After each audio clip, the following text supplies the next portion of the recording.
My name is Anissa Godfrey. I started reading at a very young age, and then that started me writing. It was something that I was good at and that I was really, really passionate about. I really didn't know where I was going to go with it, but the story that was unfolding before me in my personal life was going to be the story I told the most. Life hit me very quickly as a young girl. My mom left when I was 9 years old, and we were instantly homeless. So money was tight, being raised by a single parent. I went to live with my dad at a young age. During those years, especially junior high, things were so difficult, not knowing where my food was coming from or not being able to wear the same types of clothes that other students wore. I just was trying to get through. Honestly, it was eat, sleep, Jesus. About the end of junior high, I went to a summer Bible camp, and the worship band and the speaker were both from North Central. And I remember sitting there listening to these students lead worship, and I thought, what is this place? They seem to be worshiping with such freedom. I need that. I desperately need that to keep going. And so it was in that time that I realized that's where I had to go. My dad kind of sat me down and said, Anissa, we don't have money to send you to school. And that with our financial situation, unless I worked very hard and got wonderful grades and got scholarships and grants and everything, there would be no hope for me to go to school. So instantly I realized that I was going to have to work hard.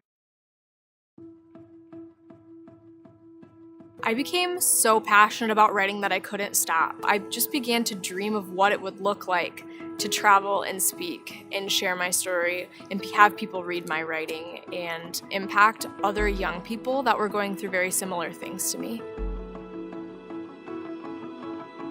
When I finished high school, even after working so hard and striving to get good grades, it still wasn't enough with the scholarships that I received at that point.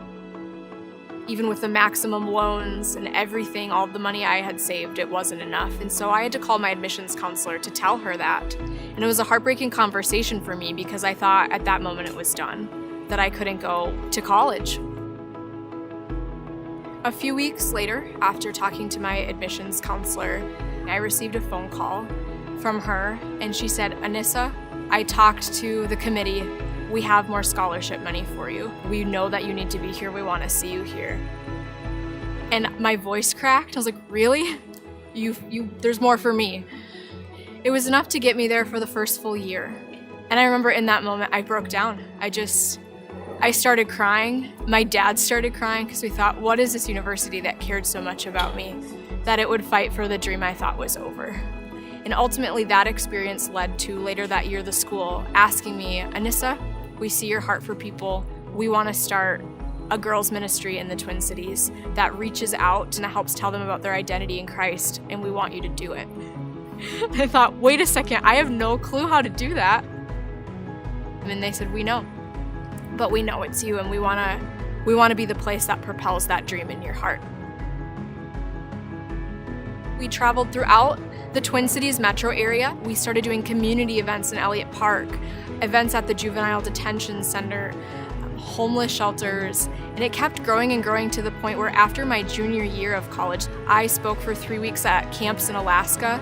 I spoke at a Sunday morning service in Texas. I was in North Dakota, Illinois, Indiana, and it grew bigger than I ever could have imagined.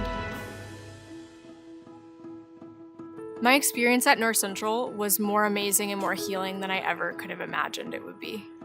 Just in the way that the university genuinely supported my dream, and I was able to graduate a first-generation college student as valedictorian of my class with the most honors.